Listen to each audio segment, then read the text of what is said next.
नमस्कार दोस्तों, study with देव चलन में आपका स्वागत है। दोस्तों, पिछली वीडियो में हम परमार वंश शुरू किए थे, पृथ्वीराज चौहान देखना था। तो आइए शुरू करते हैं दोस्तों। पृथ्वीराज चौहान तृतीय। पृथ्वीराज चौहान तृतीय 1179 से 1192 ईस्वी तक इन्होंने शासन किया था तथा इनकी पिता का नाम सोमेश्वर था। पृथ्वीराज तृतीय जो पृथ्वीराज चौहान है तृतीय, इनके पिता का नाम सोमेश्वर था। कला की बात की जाए तो राय पिथौड़ा गढ़ का किला निर्मित करवाया था। इन्होंने राय पिथौड़ा गढ़ का किला निर्मित करवाया तथा पृथ्वीराज चौहान तृतीय ने राय पिथौरा की उपाधि धारण किया था।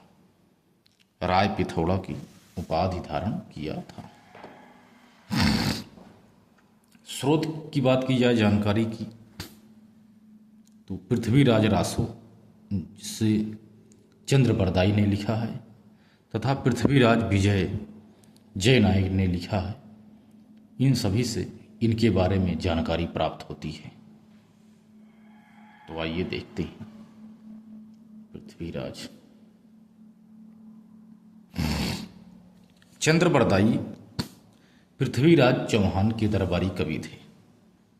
चंद्रबरदाई पृथ्वीराज चौहान के दरबारी कवि थे। चंद्रबरदाई ने पृथ्वीराज रासो नामक ग्रंथ की रचना किया था। चंद्रबरदाई पृथ्वीराज चौहान के दरबारी कवि थे। चंद्रबरदाई ने पृथ्वीराज रासो नामक ग्रंथ की रचना किया था। एशियाटिक सोसाइटी ऑफ बंगाल की ओर से एशियाटिक सोसाइटी ऑफ बंगाल की ओर से पृथ्वीराज रासो का अंग्रेजी भाषा में अनुवाद नहीं कराया गया। एशियाटिक सोसाइटी ऑफ बंगाल की ओर से पृथ्वीराज रासो का अंग्रेजी भाषा में अनुवाद नहीं कराया गया। बाद में काशी प्रचारणी सभा की ओर से पृथ्वीराज रासो का अंग्रेजी भाषा में अनुवाद किया गया। पहले नहीं किया गया था लेकिन बाद में किया गया।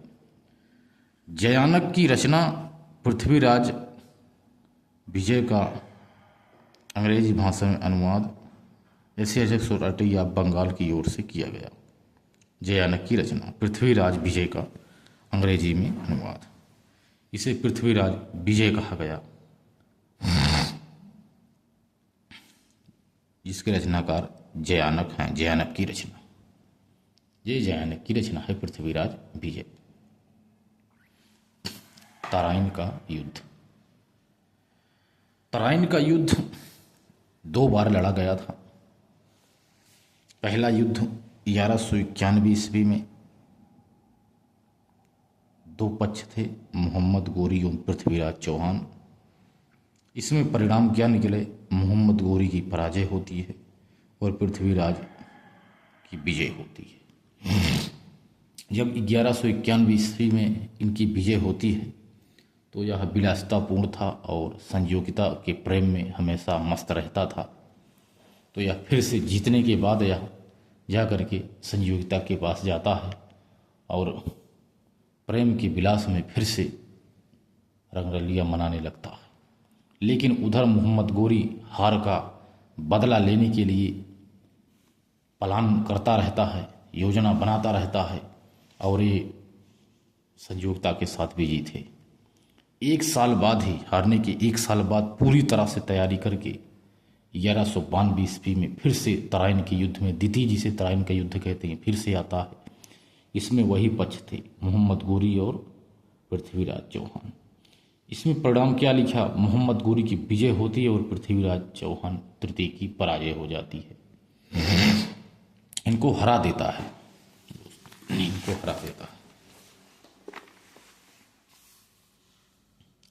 हरियाणा राज्य में भटिंडा के किले के पास, हरियाणा राज्य में भटिंडा के किले के पास तराइन नामक गांव के समीप तराइन का प्रथम और द्वितीय युद्ध हुआ।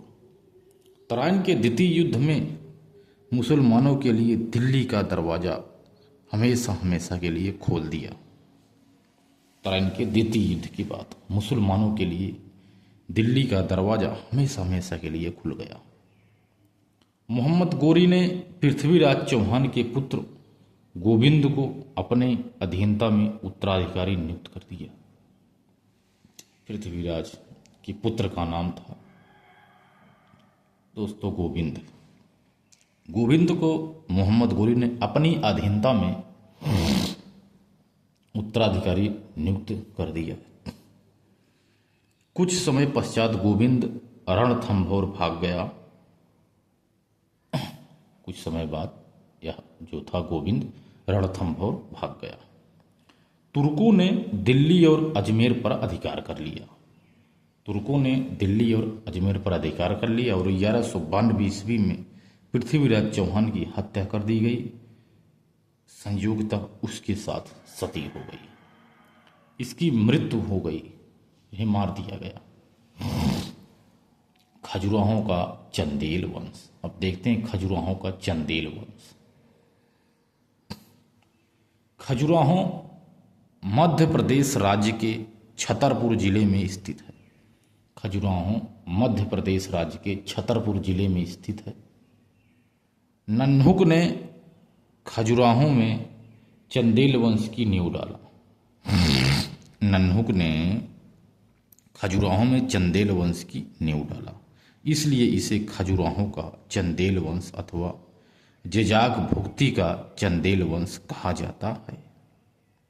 इसे जिजाग भुक्ति का भी चंदेल वंश कहा जाता है या खजुराहो का चंदेल वंश। चंदेल वंश का पहला महत्वपूर्ण शासक यशोवर्मा था।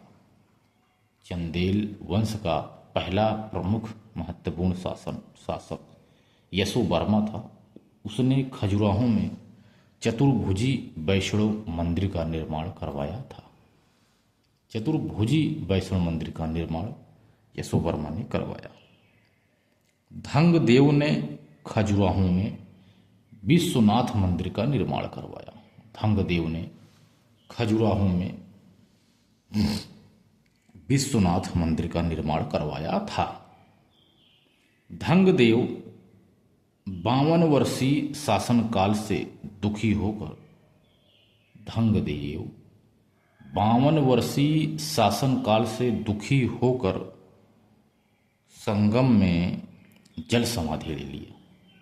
अपने जीवन से यह विमुख हो गया था और यह दुखी हुआ था बहुत, तो जा करके यह संगम में जल समाधि ले लिया। विद्याधर चंदेल वंश का सबसे प्रतापी शासक था। विद्याधर चंदेल वंश का सबसे प्रतापी शासक था। सबसे प्रतापी शासक था विद्याधर। विद्याधर ने यानी उसने खजुराहो में कंदरिया महादेव के प्रसिद्ध मंदिर का निर्माण करवाया था। विद्याधर ने महमूद गजनबी के आक्रमणों का प्रतिरोध किया था। विद्याधर ने महमूद गजनबी के आक्रमण जो किए थे, उनका प्रतिरोध किया था आक्रमणों का। और गुर्जर प्रतिहार वंश के शासक राज्यपाल की हत्या कर दिया था। किसने? विद्याधर। क्योंकि राज्यपाल 1008 ईस्वी में बिना आक्रमण किए ही महमूद गजनबी की अधीनता स्वीकार कर लिया था, इसीलिए इसने इनको मार दिया। 30 मंदिर देखते हैं। 30 मंदिर, जो यह 30 मंदिर है यह शैव, जैन धर्म, शैव धर्म और वैष्णव धर्म में बना हुआ है। 30 मंदिर जैन धर्म, शैव धर्म, वैष्णव धर्म में बनाया गया। चंदेल वंश के शासकों द्वारा खजुराहो में कुल 30 मंदिरों को बनाए जाने का साक्ष्य पाया गया। खजुराहो में जैन धर्म, शैव धर्म और वैष्णव धर्म से संबंधित मंदिर बनाए गए हैं, जबकि बौद्ध धर्म से संबंधित एक भी मंदिर नहीं बनाया गया। बौद्ध धर्म से संबंधित एक भी मंदिर नहीं बनाया गया। चंदेल वंश के शासकों ने कालिंजर के किले का निर्माण करवाया था। कालिंजर का जो किला है इसे चंदेल वंश के शासकों द्वारा निर्माण करवाया गया। इसके बाद दोस्तों हम पाल वंश देखते हैं अगली वीडियो में। तो क्योंकि इसमें पृथ्वीराज चौहान और चंदेल वंश दो शासक हो गए, अब देखते हैं अगली वीडियो में। तो दोस्त मिलते हैं और एक बेहतरीन क्लास में, तब तक के लिए धन्यवाद।